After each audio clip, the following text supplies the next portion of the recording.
आप एक तरफ तो रैली कर रहे हैं, एक तरफ आप तबीयत का बहाना बना रहे हैं। सारी चीज़ ध्यान में रखते हुए मुझे नहीं लगता है कि इनकी जो पैरोल है वो आगे बढ़ेगी। उनमें से एक भी सीट दिल्ली में नहीं आई, तो उनकी लोकप्रियता इसी से दर्शाती है। अरविंद केजरीवाल की अंतरिम जमानत को लेकर आज हाउस एवेन्यू कोर्ट में 2 बजे सुनवाई है। आपको बता दें, इसी को लेकर अभी मेरे साथ खास बातचीत के लिए हाई कोर्ट के वकील सर बात गए। आज अरविंद केजरीवाल की अंतरिम जमानत को बढ़ाने के लिए सुनवाई है। क्या कुछ कहना चाहेंगे? क्या लगता है उनकी अंतरिम जमानत बढ़ाई जाएगी? देखिए, जिस हिसाब से मतलब उनका पैरोल मिली थी 21 दिन की, तो वो इस वजह से थी कि आप अपना चुनाव प्रचार कर सकें, क्योंकि लोकसभा के इलेक्शन ख़त्म हुए हैं और इसीलिए उन्हें 2 जून को फिर वापस तिहाड़ जाना पड़ा। लेकिन अंतरिम ज़मानत इस आधार पर कि आप तबीयत ख़राब है, वो जबकि देखा जाए पंजाब में, दिल्ली में और अन्य क्षेत्रों में भी उन्होंने काफ़ी सारी रैलियाँ की हैं। मुझे एज़ अ एडवोकेट जितना दिखता है कि इस चीज़ को भी कोर्ट कहीं न कहीं ये देखेगा कि भाई आप एक तरफ तो रैली कर रहे हैं, एक तरफ आप तबीयत का बहाना बना रहे हैं। तिहाड़ जेल प्रशासन में भी एक डॉक्टरों की खुद मेडिकल टीम होती है, जो वो दिन निर्धारित करेगी कि इनका इलाज बाहर होगा या अंदर होगा।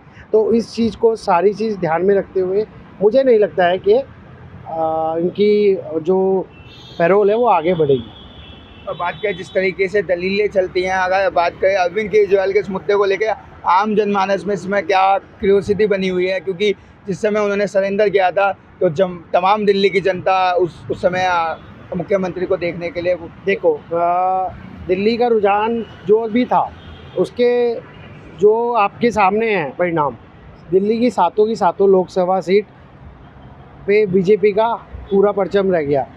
रही बात अरविंद केजरीवाल की, तो ना उनकी आम आदमी पार्टी और उनके ना साथी संगठन कांग्रेस, उनमें से एक भी सीट दिल्ली में नहीं आई, तो उनकी लोकप्रियता इसी से दर्शाती है कि वो कितना है। और दूसरी बात, वो कहीं भी किसी भी एंगल से एक शराब घोटाले के मामले में जेल में गए हैं, ना कि किसी क्रांतिकारी मुद्दे को लेकर, आंदोलन को लेकर। तो शराब घोटाला है और जो भी ईडी ने, सीबीआई ने जो भी इनके तथ्य देखे हैं, उन सबूतों के आधार पर ये जेल गए हैं। इस आधार पर पैरोल नहीं मिली थी कि बेकसूर है या बेगुनाह है, इस आधार पे मिली थी कि भाई ये अपना चुनाव प्रचार कर सकते हैं। तो चुनाव प्रचार कर सकते हैं। अगर चुनाव प्रचार ख़त्म हो गया, अब पैरोल किस बात के लिए है? अगर इन्हें लगता है कि इनकी तबीयत ख़राब है, तो तिहाड़ जेल में एक मेडिकल प्रशासन होता है, वो देखेगा। अगर उन्हें लगता है कि भाई इनको दूसरे हॉस्पिटल में शिफ्ट करना है, तो शिफ्ट करेंगे। पैरोल किस लिए चाहिए?